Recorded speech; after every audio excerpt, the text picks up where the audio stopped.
Alright guys, big news today in the sci-fi world. So there was news that Fantastic Four First Steps, if you're seeing that movie, you'd be the first one to see the Avatar Fire and Ash trailer. So once I heard that, I was like, okay, I knew that they're gonna release the trailer probably. I was like, they're just gonna release it on Monday, right? Since Fantastic Four was over the weekend. And I was right. They have released um, Fire and Ash. 20th Century Fox has released the trailer, and it's blown up the internet. It's absolutely, I mean, dude, it looks great. I have to say, it looks really good. Um, I think the scene that stood out the most to me in this trailer was the wind traders is what I think James Cameron calls them. So basically, they're kind of like a clan of Navi that kind of sail through the air on these airships, and I guess they seemingly trade goods with, the Navi from other biomes.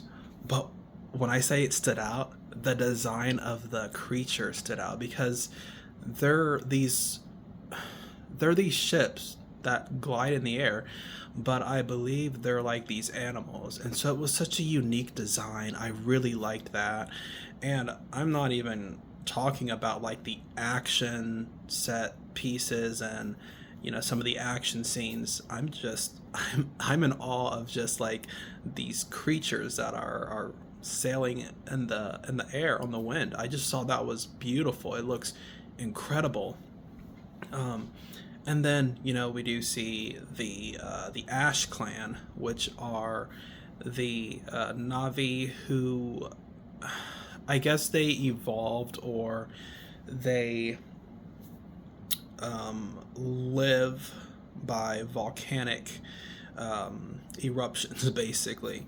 And James Cameron has explained that environment is a little bit more harsh, so it has definitely shaped them into a more, I guess you could say, more hardened clan, because their life is definitely a lot harder than, the reef tribe, which, it's calm. They live on these reefs. The sea gives them everything that they need.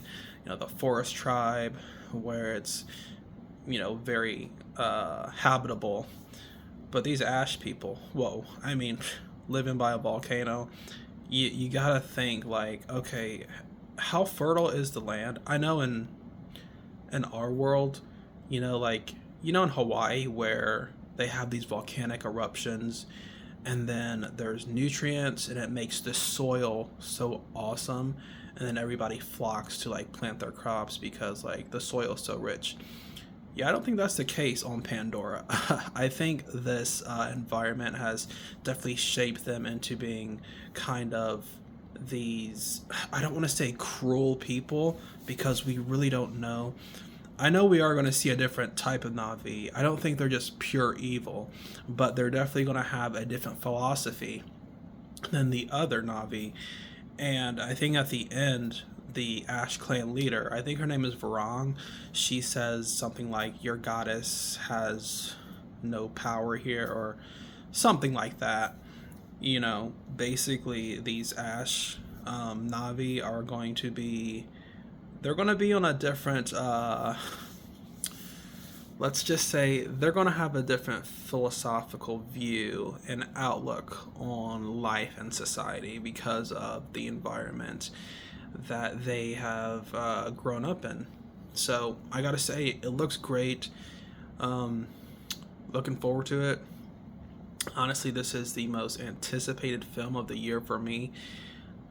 You had some pretty big films, with Superman, Fantastic Four, Jurassic World, but I was always looking forward to Avatar Fire and Ash the most. So, um, trailer looks good. Just a teaser, so we don't have too much to go on, but it was a great teaser. I'm glad they didn't show too much. It was like a perfect teaser trailer. So I really like that, and super excited, and I cannot wait to see this film, and they'll probably come out with an official trailer in a few months, and yeah, it's going to show us a little bit more, and we're just going to see, some more of the conflict and the story in that next trailer. But as far as the teaser goes, it was just the right amount, not too much, not too little. We get an idea of the tone and the story for this film. So I definitely liked it.